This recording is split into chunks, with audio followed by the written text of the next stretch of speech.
All right, let's get started. Happy pre-Thanksgiving. We're almost there. You too. Thanks.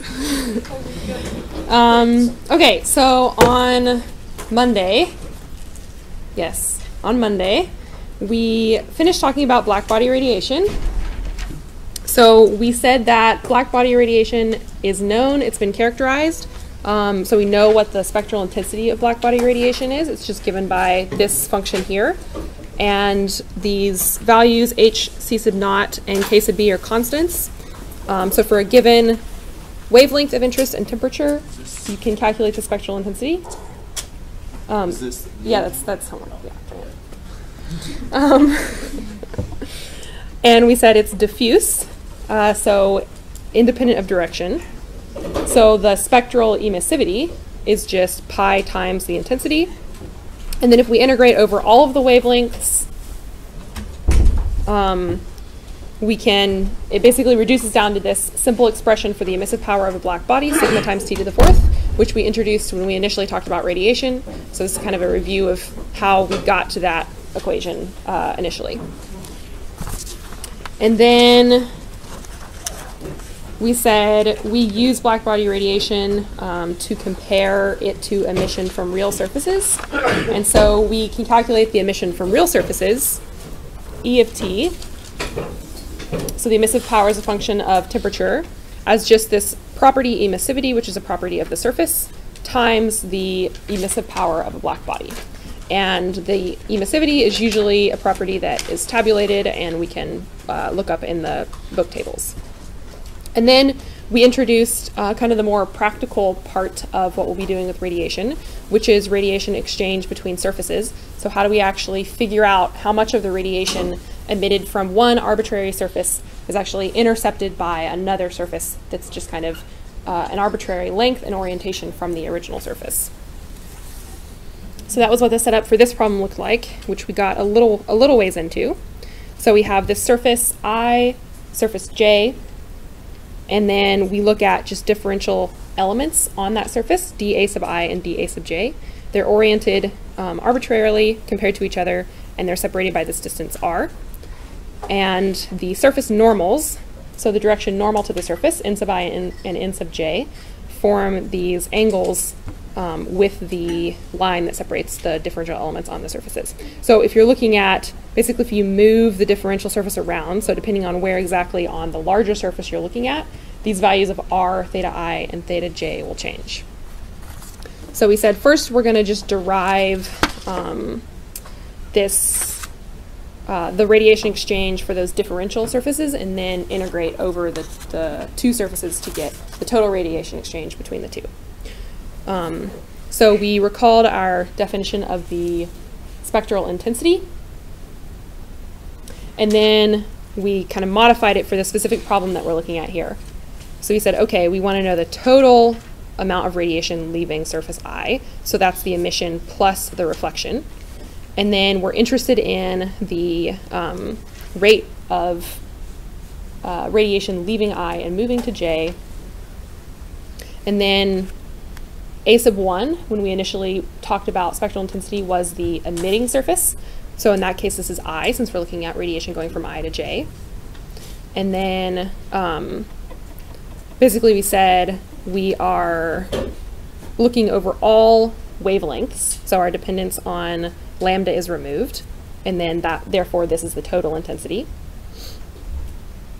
over all wavelengths. And then this is just the solid angle through which the radiation passes. Okay, so that's where we left off with this expression for intensity. So we can basically start back there, and then we'll get to an expression for the view factor, which gives us the fraction of radiation leaving surface I that's intercepted by surface J.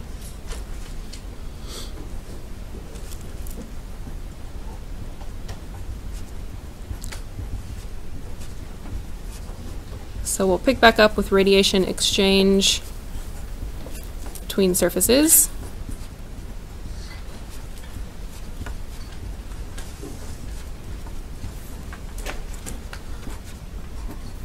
Slash the view factor.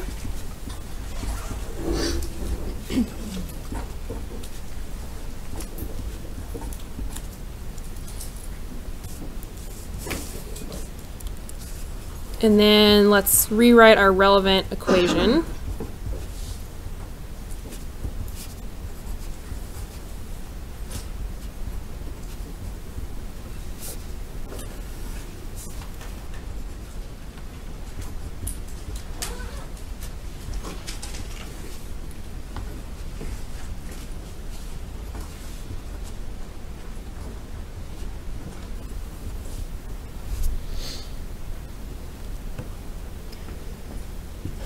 Okay, any questions on that? So we're basically looking over all wavelengths, but right now we're only considering those two differential elements, which is kind of setting the angle or the direction that we're looking at. So that's what's setting this d omega, and then we'll integrate over all the relevant d omega. Okay, so the relevant area, we said the area of the emitting surface was a sub I. The relevant area of the receiving surface, which is a sub j, is the surface a sub j projected normal to the direction of radiation.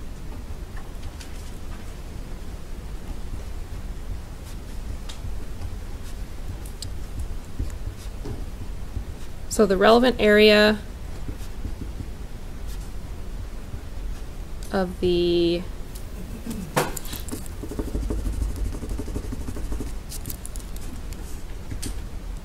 let's say the intercepting surface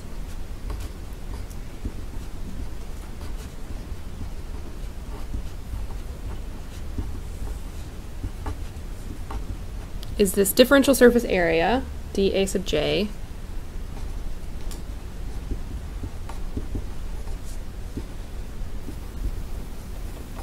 projected normal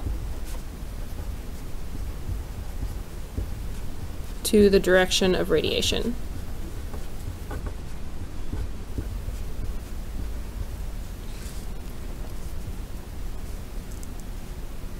And using the nomenclature from before, a sub 1 is a sub I, and then the receiving surface was a sub n, and that's a sub j.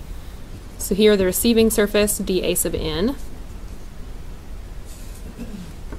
is dA sub j cosine theta j. So the same as before, where we have the area normal to the direction of radiation.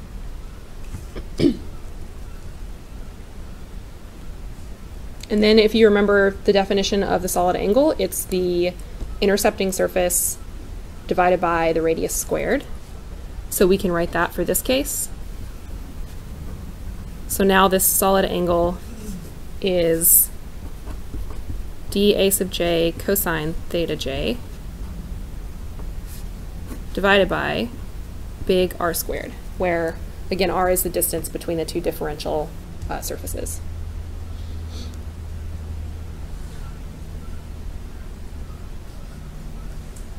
So now we can plug this expression for the solid angle into the spectral intensity and then basically rearrange to get this differential rate of heat transfer. So this is what we're interested in, the rate of heat transfer. So we're going to rearrange to solve for that.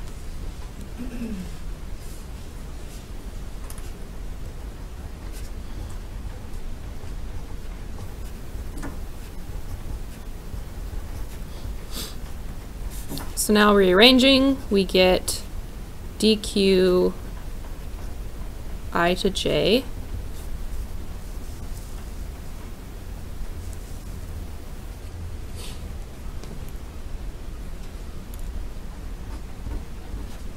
is the intensity of emission and reflection from surface I times cosine theta I cosine theta j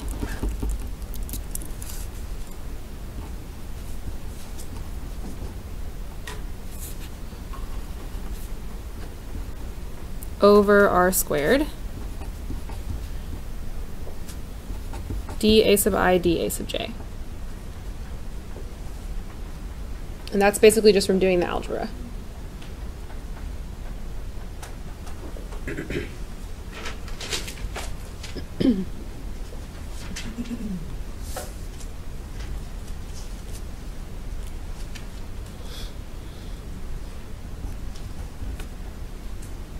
So if surface I emits and reflects diffusely,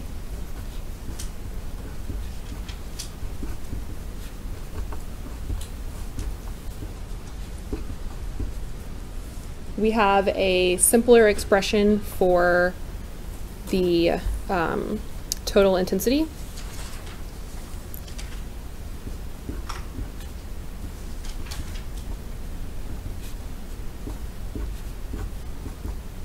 So when we were first talking about the intensity, we said for radiosity for a diffuse surface, J is just equal to pi times I E plus R. So we'll just rewrite the intensity now in terms of the radiosity.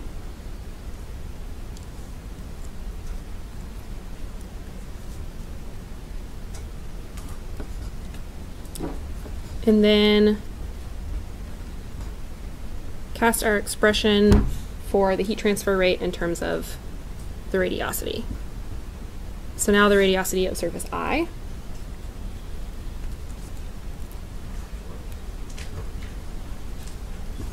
times cosine theta I cosine theta j over r squared, pi r squared.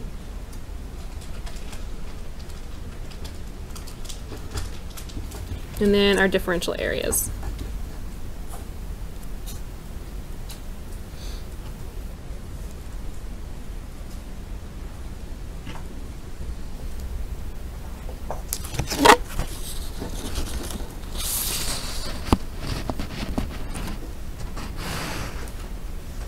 So this is the heat transfer rate for those two differential areas on the surfaces, but we want to know the total heat transfer for the two surfaces.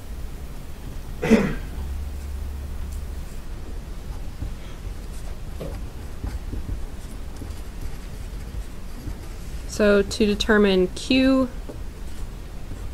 I to j, we integrate over the differential areas.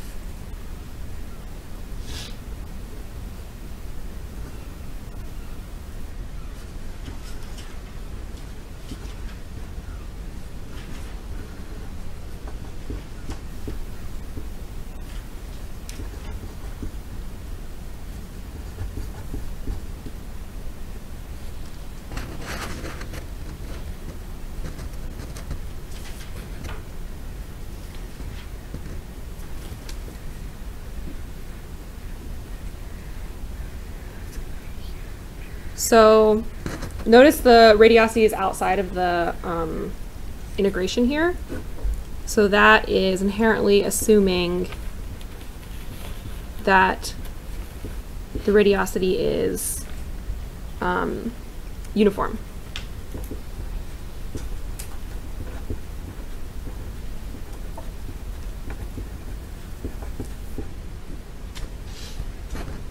Over the area I.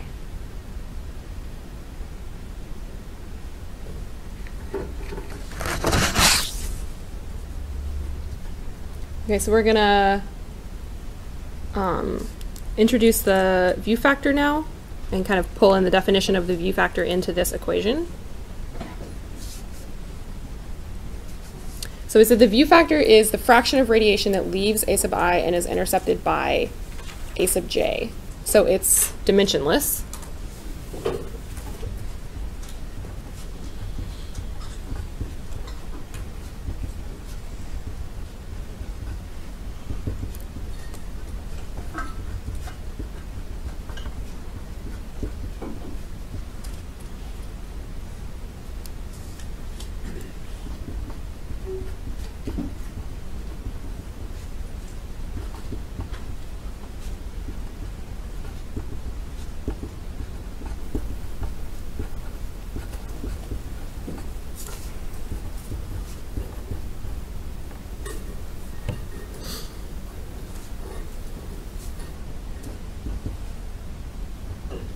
And it is defined as, so it's Fij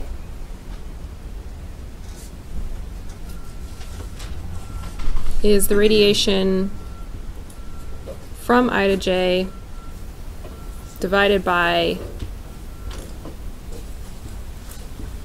the total radiation that leaves I. So this is the radiosity of A, which is a flux, watts per meter squared, times the surface area of A, so watts. And then Q is also in watts.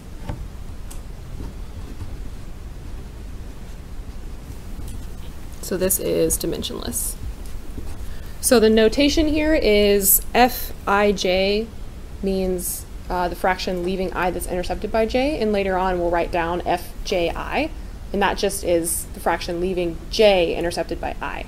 So whichever subscript is written first means it's leaving from I and being intercepted by j, the second subscript.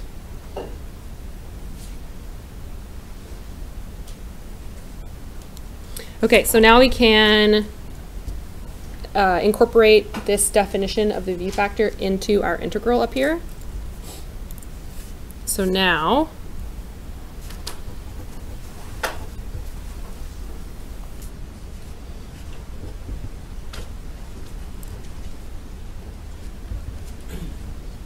basically just rewriting Qij as Fij times Aiji. And we get an equation for the view factor, 1 over A sub I times our integrals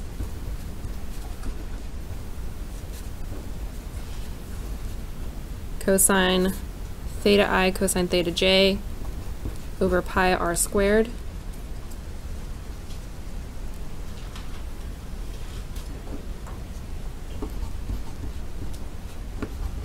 dA sub I dA sub j.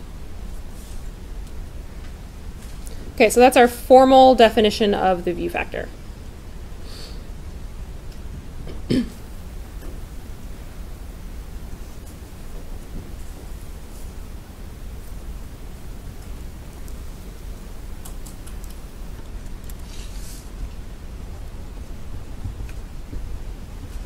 And then similarly, we can write an analogous expression for Fji. So now the radiation leaving j that's intercepted by I.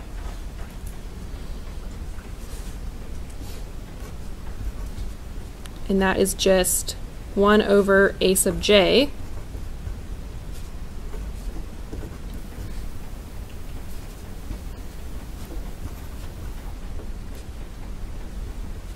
times our same integral expression.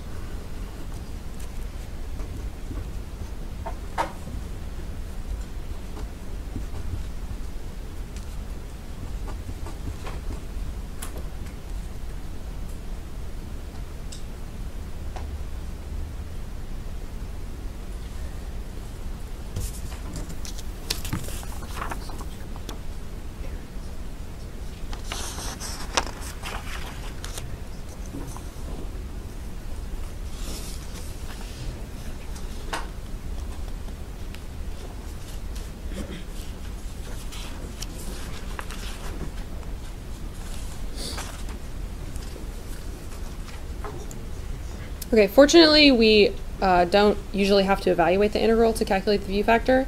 There are tabulated values for certain geometries, and we'll talk about that a little later. And I'll show you kind of the most useful tables that we'll be using for problems in this class. First, we'll talk about a couple of rules that we'll use for calculating some view factors, assuming we know others. Okay, so first let's write down, just to remind ourselves, these equations apply to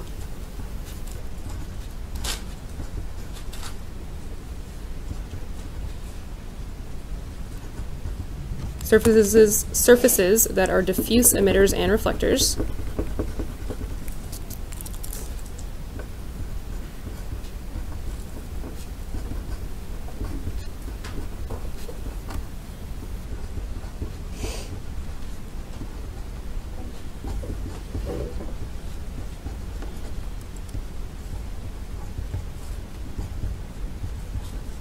That was an assumption that was kind of buried a few steps back where we expressed the radiosity or the intensity in terms of the radiosity divided by pi.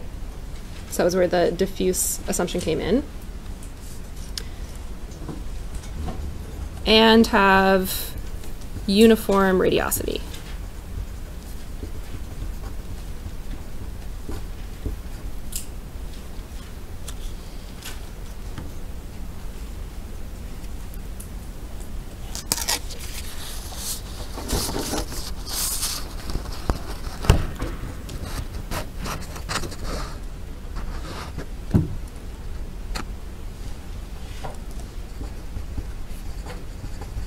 If we equate the previous integrals, so the expressions for Fij and Fji, we get a useful expression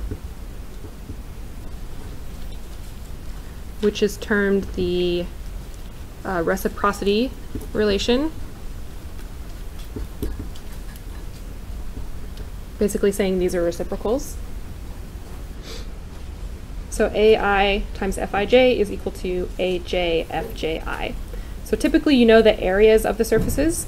So this is super useful because if you know one view factor, you've calculated one using the tables or by integrating, you can just calculate the other knowing the ratio of the areas.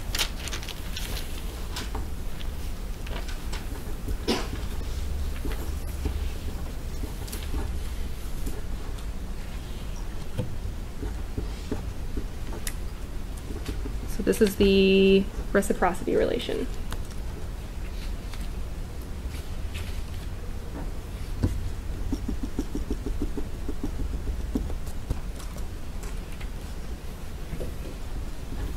Okay.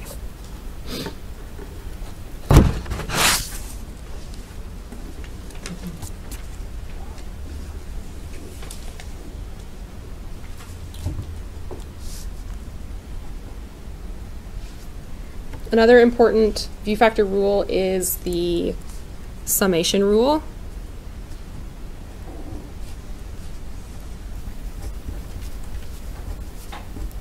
So I think it's easiest just to demonstrate this. So this applies when the surfaces that you're considering form an enclosure.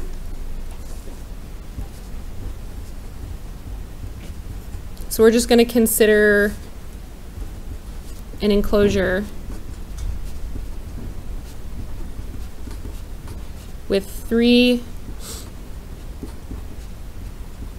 distinct interior surfaces.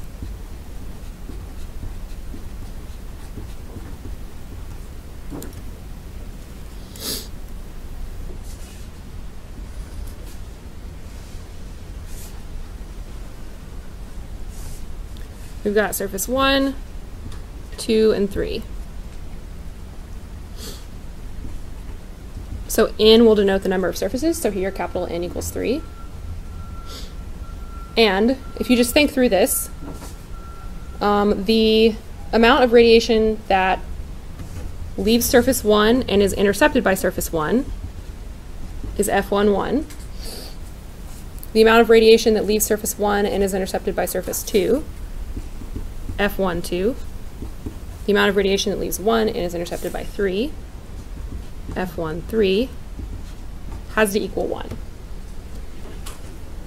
So the total radiation emitted by surface 1 has to be intercepted by some or all of these 3 surfaces.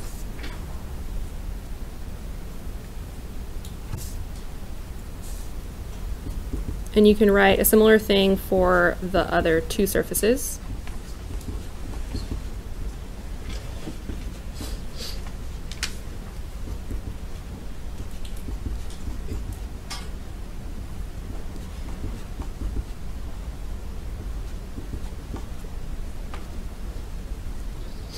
this assumes that all the radiation is going inland. Right, you're only considering interior radiation, yeah. So radiation from the interior side of the surfaces, yep.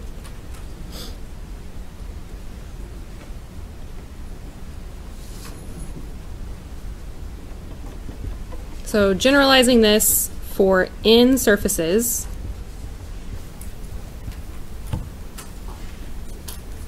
the summation rule is generally written as the sum from j equals 1 to n of Fij equals 1.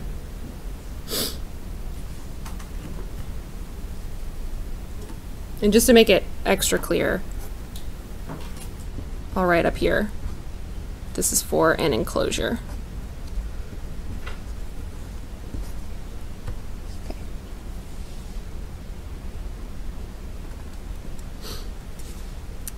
So I is the radiating surface,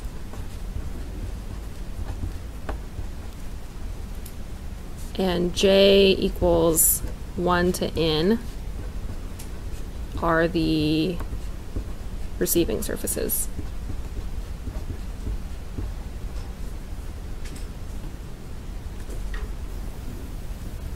So for our example, the radiation leaving 1, none of it will be intercepted by 1. So it cannot be, for a plane surface, it cannot intercept radiation from itself.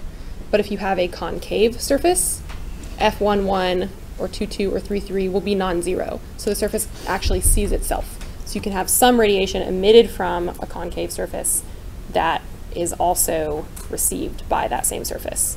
But for a plane or a convex surface, these view factors will always be 0.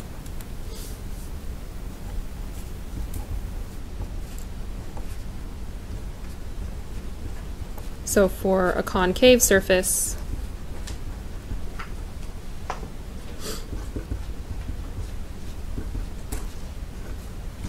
Fii does not equal 0. But for a plane or convex surface,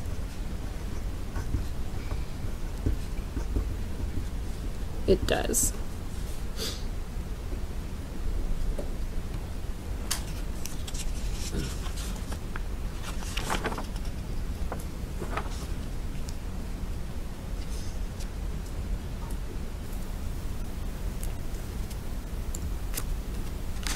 Okay, so we have, for the summation rule, we have 3 surfaces for this case, and the summation rule can be applied to each surface separately.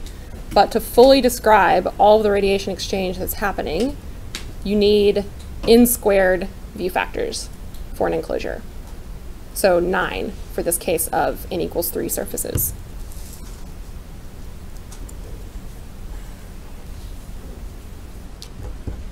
So to fully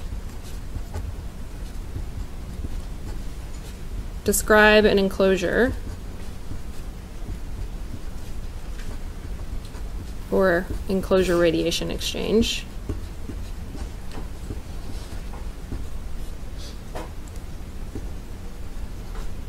you need n² view factors.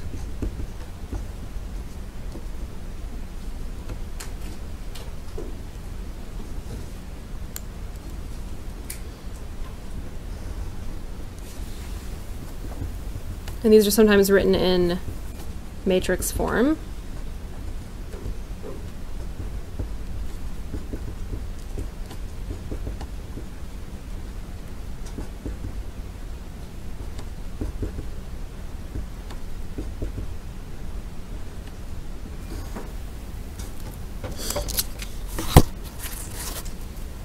And then we have, basically each row would be equal to 1.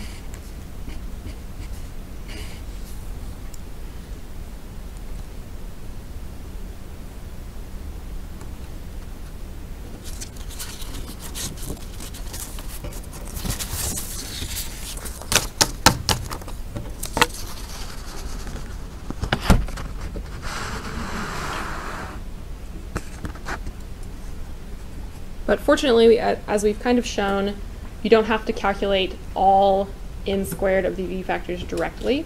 So we'll consider our example again, and then talk about the minimum number of v factors that you have to calculate directly, and then you can get the rest of them from the reciprocity rule or the summation rule. So let's say, okay, so don't have to calculate all n squared directly.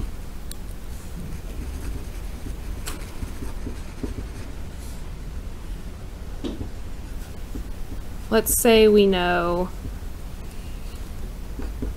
f21, 3,1, and 2,3. We've calculated these using the integral, the integration, or the tables.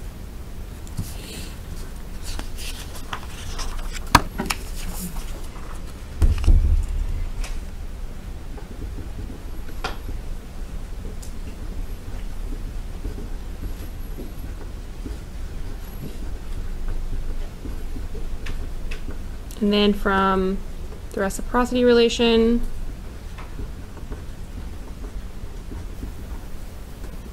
we can calculate 1, 2, 1, 3, and 3, 2 pretty easily. So then if we look at what we know basically all of them except the diagonals. 1, 1, 2, 2, and 3, 3. And assuming those aren't 0, which they would be if it was a plane or convex surface, we could then use the summation rule on each row to calculate these the 3 diagonal terms.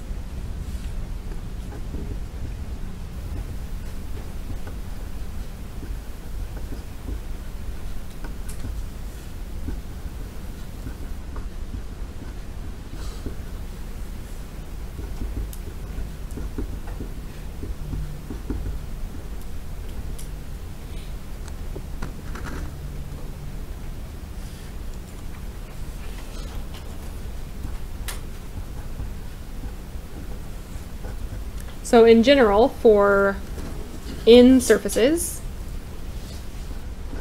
only n times n minus 1 over 2 view factors have to be calculated directly.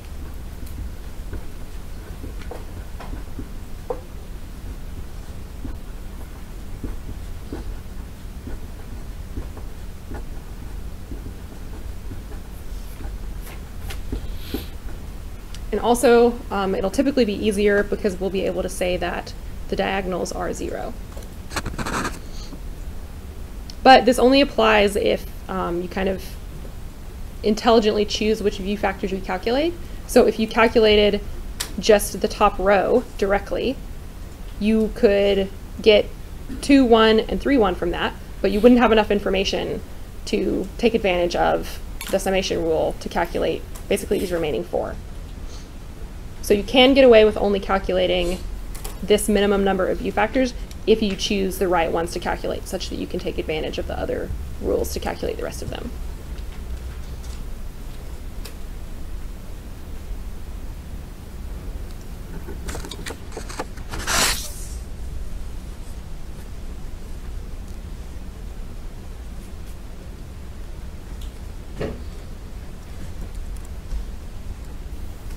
Okay, and for actually calculating the view factors,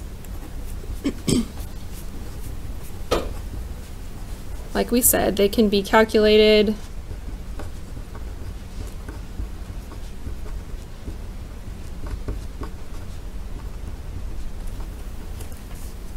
directly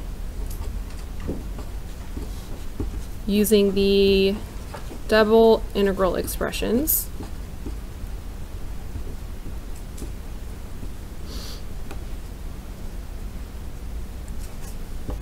Or tables 13.1 and 13.2, which is what we'll commonly do.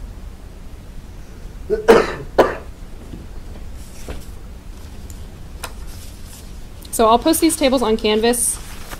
They're pretty self-explanatory, but I'll just show you real quickly kind of what they look like. Several different kind of canonical geometries. So here, this is just two parallel flat plates, and it assumes that you know the length L between them and the width of each plate. And then they're labeled as to which surface they're considering I and which surface they're considering J. And then it basically gives you the equation for the view factor in terms of the geometry that's known. So for the flat plates, they look like this.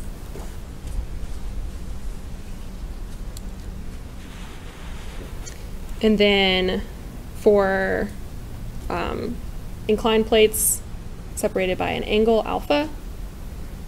So now it's in terms of just the angle. And then we also have perpendicular plates. They're at the top, three-sided enclosure, cylinders next to each other, and several other geometries. And these geometries, table 13.1, it's assumed that they are infinitely long in the direction perpendicular to the page, so they're essentially two-dimensional. And then there's also expressions for these three-dimensional geometries that are a little more complicated. So two plates or aligned parallel plates, and then coaxial parallel discs that are not necessarily the same radius, and then perpendicular rectangles that have one common edge.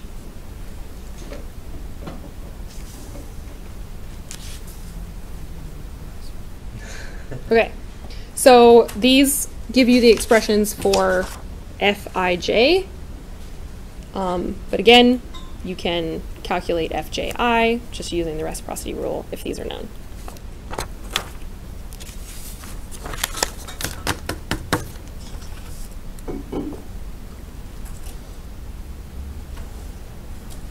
So the geometries in table 13.1 are assumed to be two-dimensional, and in 13.2 are three-dimensional.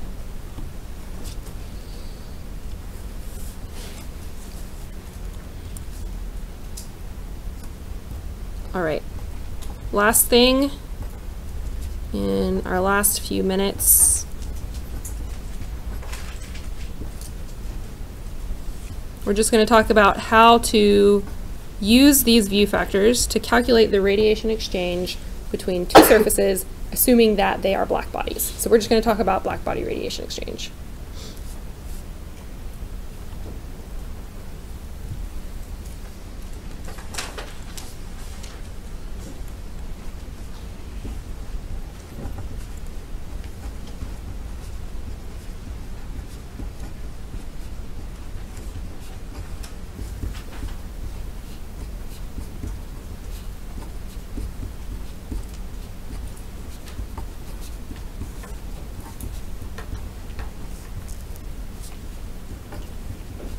Okay, so our definition of the view factor is given as, or from our definition of the view factor. We have the heat transfer, the radiation from I to J is A sub I, J sub I times the view factor.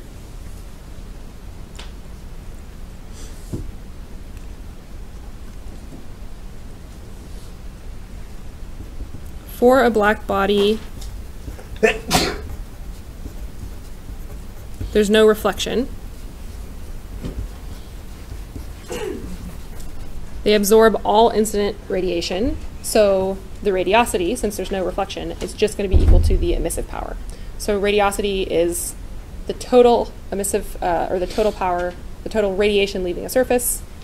For an opaque surface, that's emission plus reflection. For a black body, there's no reflection, so it's just emission.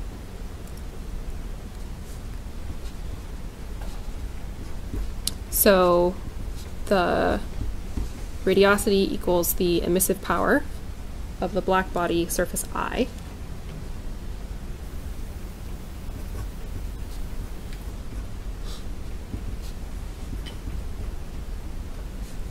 Plugging that in.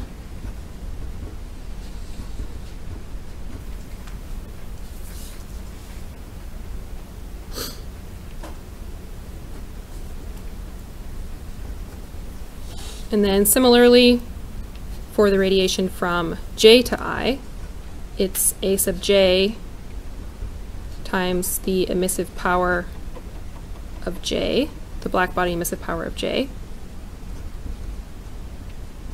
times FJI.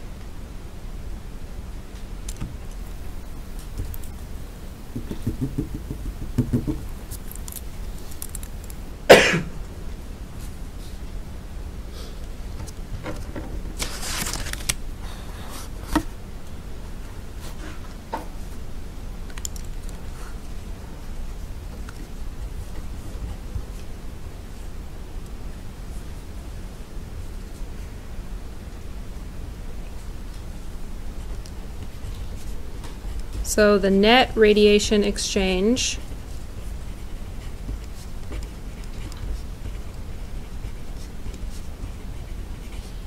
between I and J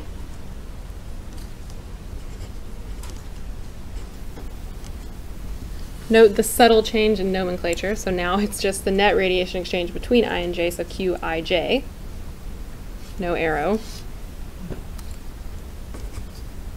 is just the radiation leaving I that's intercepted by J minus the radiation leaving J that's intercepted by I. So it's a net exchange between the two.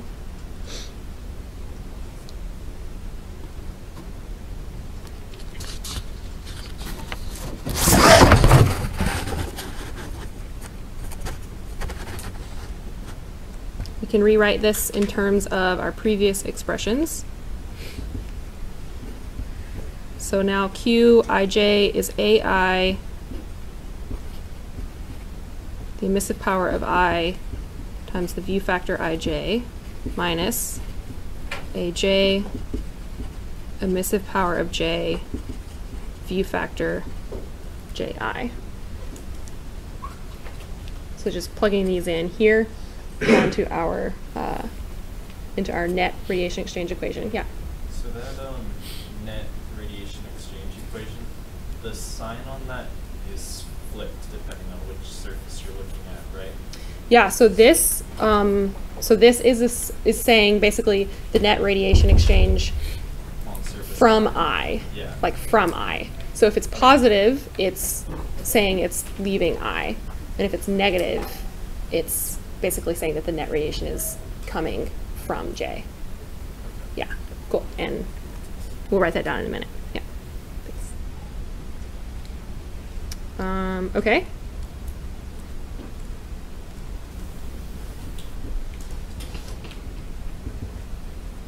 So then if we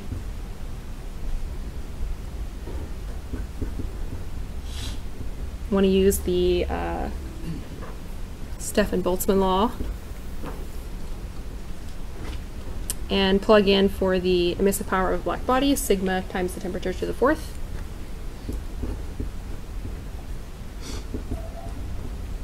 And do that for both surfaces.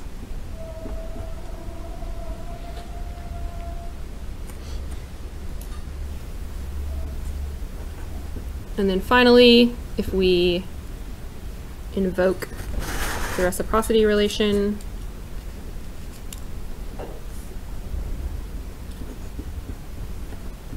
this simplifies a little bit.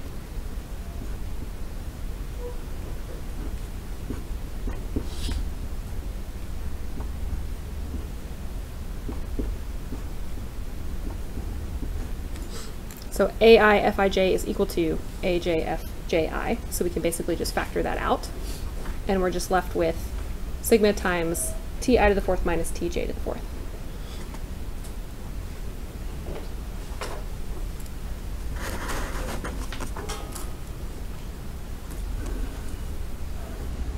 And so as we were saying, this is the net rate at which heat is transferred from I to J via radiation.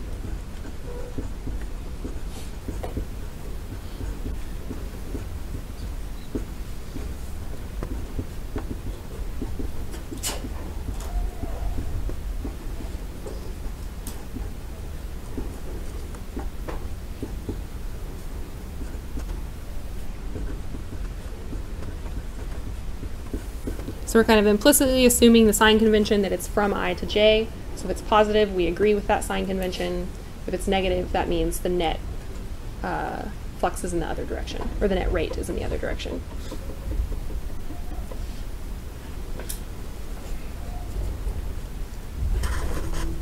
Okay, and then finally,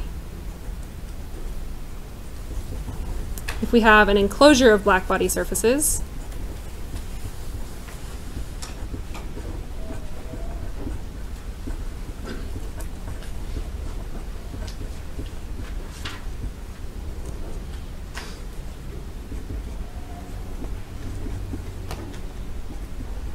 the net radiation transfer from one surface, so from a surface I that you select within the enclosure,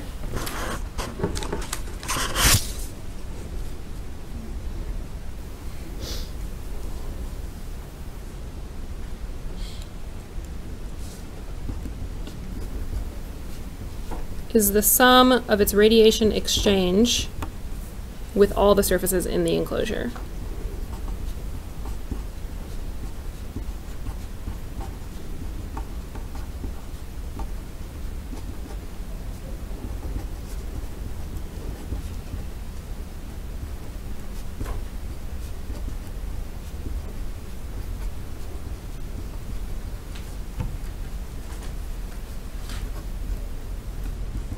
So that's just Q sub I, the sum from j equals 1 to n, where again, j denotes the receiving surfaces, of A sub I, Fij,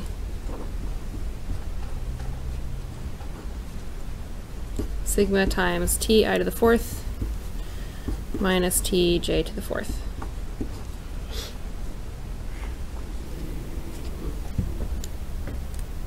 Okay. So that's it for the material today, and that's it for the material that you will have homework and or exam questions on. And I will assign a shorter homework today that is due next Wednesday, and you have your lab on Tuesday. And then lectures, I'm going to talk about a couple of, on Monday and Wednesday, a couple of what I think are interesting aspects of radiation. And possibly I'll get into kind of explaining the difference between, so we have this equation, then we also have the equation that we originally introduced, like A emissivity times sigma times the temperature differences, kind of explain how these two relate and what the differences between them are.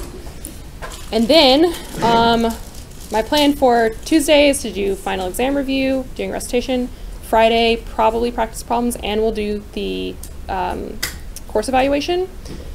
I'm going to post on Canvas. If there are specific topics or problems that you want us to focus on Tuesday and Friday, please comment and let me know so we can kind of design the practice problems toward that. Okay, that's it. Thanks. Thank you.